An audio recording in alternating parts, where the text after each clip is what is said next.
அனைவருக்கும் வணக்கம். தமிழ்நாட்டு அரசியல் வரலாற்றில், இந்திய அரசியல் வரலாற்றில், ஏன் உலக அரசியல் வரலாற்றிலேயே ஒரு அரசியல் கட்சி போராட்டமோ ஆர்ப்பாட்டமோ செஞ்சு அதை தடுத்த காவல்துறையை நம்ம ஒரு கல்லெறிஞ்சு பார்த்துருப்போம். ஒரு குச்சி கம்புகளை வச்சு காவல்துறையை போராட்டக்காரர்கள் தாக்குதலையோ அவர்கள் மீது வீசுவதையோ பார்த்துருக்கோம். கையெறி குண்டுகள் கூட வீசினதை பார்த்துருக்கோம். ஆனால் கடிச்சு வச்சு பார்த்துருக்கோமா? பார்த்ததே இல்லை. அப்படியான ஒரு அரசியல் வரலாற்றை நேற்று தமிழக வெற்றி கழகத்தினர் உருவாக்கி இருக்கிறாங்க.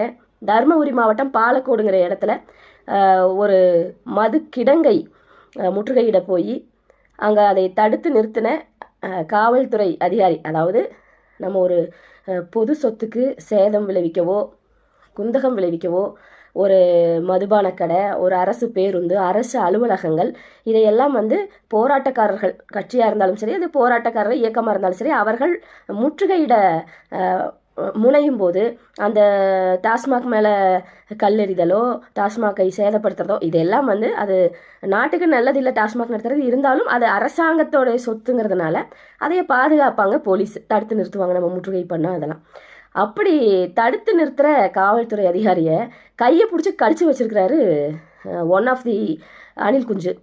அப்புறம் இன்னொருத்தர் அந்த கதவு மேலே, அந்த கிடங்கோட கதவு மேலே ஏற போகிறாரு. அவரையும் தடுத்ததுக்கு அவரும் காவல்துறையை கடிச்சு வச்சிருக்கிறாரு.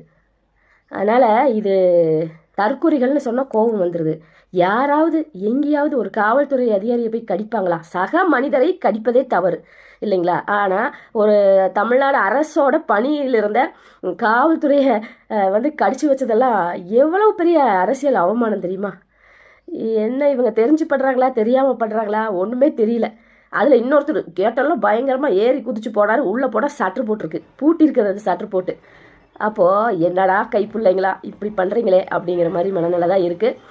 அதனால தான் நம்ம இவங்களை அரசியலுக்கே இவங்கள் தகுதியற்றவர்கள், இவர்கள் அரசியல் படிக்கணும், அரசியல் படுத்தணும், இவர்களை கொஞ்சமாவது ஒழுங்குபடுத்தணும் அப்படின்னு சொல்லி தொடர்ச்சியாக நம்ம சொல்லிட்டு வரோம்.